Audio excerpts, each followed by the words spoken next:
Long before super rich, dysfunctional people dominated our summer television viewing, Molly Smith Metzler was a waitress at a fancy yacht club. And then she became a playwright and the brain behind the #1 streaming show on Netflix right now, which is Sirens. But it wasn't always titled Sirens, and I wonder if some of the audience confusion or gasping at the plot twist at the end came from the naming of the show. Because the original play does not share the same name.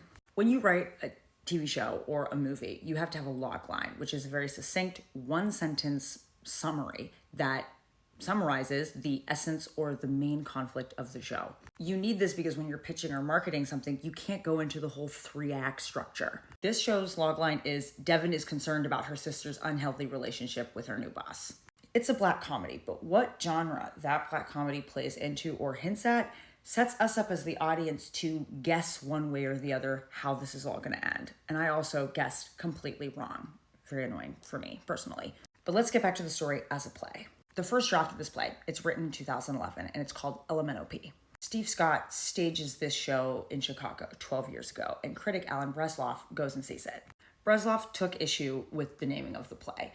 LMNOP comes from something that's written on the back of Devin's necklace, and it signifies and references this moment in childhood when she thought the distinct letters LMNOP were just one word. Bresloff thought that this misunderstanding that she holds on to added absolutely nothing to the play. He also didn't think that it accurately clued audiences into what was to come. This dark comedy about the sacrifices we make to play with privilege, to have power. When you look at old photos of this staging, of this story, you can tell that yes, it's still dealing with wealth, opulence, the different betrayals and negotiations people make when they want more of that shininess in their life, but none of it hints towards mythology or magic, right? Of course, there are obvious differences in that you cannot stage a play the same way you stage a film set. With a Netflix budget, you can lean into the theme in a different way, playing with sound, playing with light, that you just can't with a play. Also, you have completely different marketing tools at hand to sell the story about this price tag to being part of society like this. This is where things can get spoilery, so maybe save this and come back if you wanted to go in cold and watch this series. Sirens as a title is more on brand with what LMNOP as a play was trying to say about society, in my opinion. This theme about the allure of power and what it costs to get it, that is more in line with this idea about the siren, this mythological being luring you in to your own destruction. It was a good idea to change it, and Bresloff did say that I could see how in further iterations of this show, working in a new name could be helpful and useful to the show. Granted, I need to put in a caveat here. I did not watch this play. I did not read this play. So we're going off of one critic's feedback on this. Maybe if you had a chance to see it, you can of course chime in the comments. I'm just saying that if I saw the title LMNOP, or if you saw a film say LMNOP, you might not click on it because you might have no idea what that is signifying. But combined with the name, these gauzy visuals, the lockets, and some of the similar fashion that all the women are in once they get into the orb that is Julianne Moore's character, Michaela, you start to feel like, okay, maybe this is a cult that has to do with mythology. Maybe there is a mermaid, siren type of religion happening here.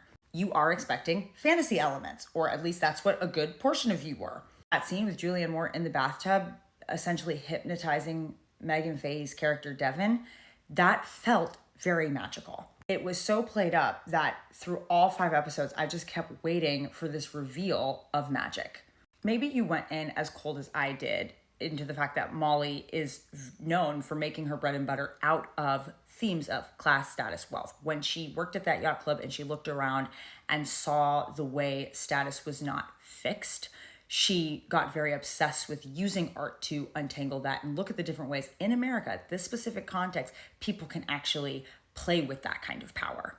What Molly seems to get really well is the gendered aspect of how class affect women's choices and how the women in this series find themselves being accused and named for being manipulative or monstrous for just trying to protect themselves or protect the people they love or the assets that they love.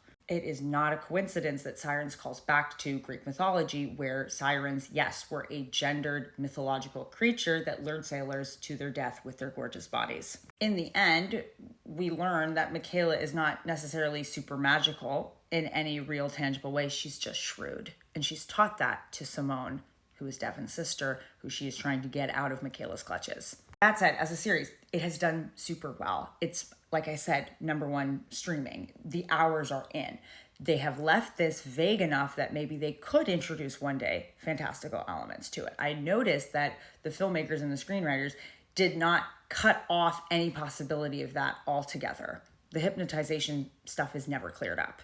Maybe if they want to spin this off into a success story, they might add additional or alternative storylines. So maybe we were not so off base as I thought. But please let me know in the comments if you caught on faster than I did. I'm going to be breaking this down further over time. If you want to learn more, I will be doing a long form video over on The Process with Alex Baytall.